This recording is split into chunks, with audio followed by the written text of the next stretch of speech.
मंडळी, महाशिवरात्री हा हिंदू धर्मातला एक अत्यंत पवित्र आणि अत्यंत महत्त्वाच्या सणांमधील असा एक सण आहे। खरं तर प्रत्येक चंद्र महिन्यातला 14वा दिवस किंवा प्रतिपदेच्या आधीचा दिवस हा प्रामुख्याने शिवरात्री म्हणून ओळखला जातो। पण वर्षभर येणाऱ्या 12 शिवरात्रींमध्ये फेब्रुवारी किंवा मार्चमध्ये येणाऱ्या शिवरात्रीला म्हणजे महाशिवरात्रीला सर्वाधिक आध्यात्मिक महत्त्व आहे। मग महाशिवरात्री का साजरी केली जाते, तिच्या मागच्या पौराणिक कथा काय आहेत आणि महाशिवरात्रीचं व्रत केलं कसं जातं, या सगळ्या प्रश्नांचा विषय खोल आणि पृथ्वी गोल करण्यासाठी आधी आपल्याला सबस्क्राइब करा। असं म्हणतात की या रात्री पृथ्वीच्या उत्तर गोलार्धाची स्थिती अशी असते की मनुष्यात नैसर्गिक ऊर्जेचा उद्रेक होतो।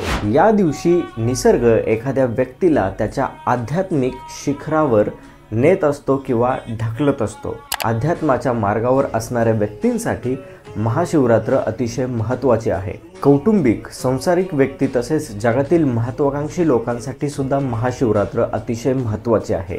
कुटुंबात रममाण होणाऱ्या व्यक्ती याच दिवशी शिवजींनी पार्वती सोबत लग्न केले म्हणून हा दिवस शंकराच्या लग्नाचा वाढदिवस म्हणून साजरा करतात। योग परंपरेत शिव हे देव म्हणून पूजले जात नाहीत, तर त्यांना आदिगुरु म्हणजे ज्यांच्यापासून योग विज्ञान उगम पावले ते प्रथम गुरु असे मानले जातात।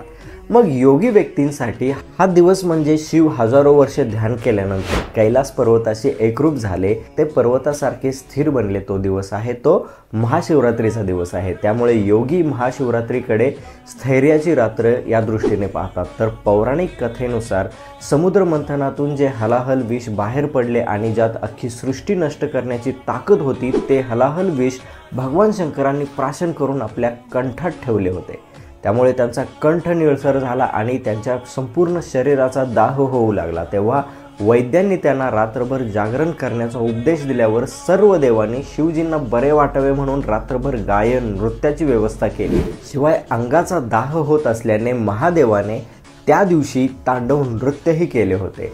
सकाळी विषाचा प्रभाव ओसरल्यावर महादेवांनी सर्वांना आपले शुभाशीर्वाद दिले आणि या सर्व घटनाक्रमामुळे संपूर्ण पृथ्वी नष्ट होण्यापासून वाचली होती।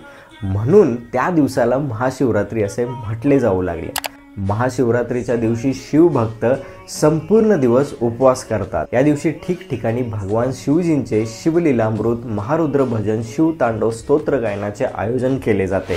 या दिवशी शिवशंकराला 108 बेलपत्र वाहून शिवनामावली देखील उच्चारली जाते। काही ठिकाणी महादेवाला धोत्र्याचे फूल देखील वाहण्याची प्रथा आहे। असं म्हटलं जातं की भगवान शिव हे भोळे आहेत, नुसत्या ओम नमः शिवायच्या उच्चारणे देखील ते आपल्या भक्तावर प्रसन्न होतात। महाशिवरात्रीला संपूर्ण दिवसभर उपवास करून तो दुसऱ्या दिवशी सोडला जातो। जसं आपण आषाढी किंवा कार्तिकी एकादशीला उपवासाचे व्रत करतो अगदी तसेच। पण काही ठिकाणी उपवासाला कवट हे फळ खाल्ले जाते, तर काही ठिकाणी वरईचा भात म्हणजे भगर ही महाशिवरात्रीच्या उपवासाला खायची टाळली जाते।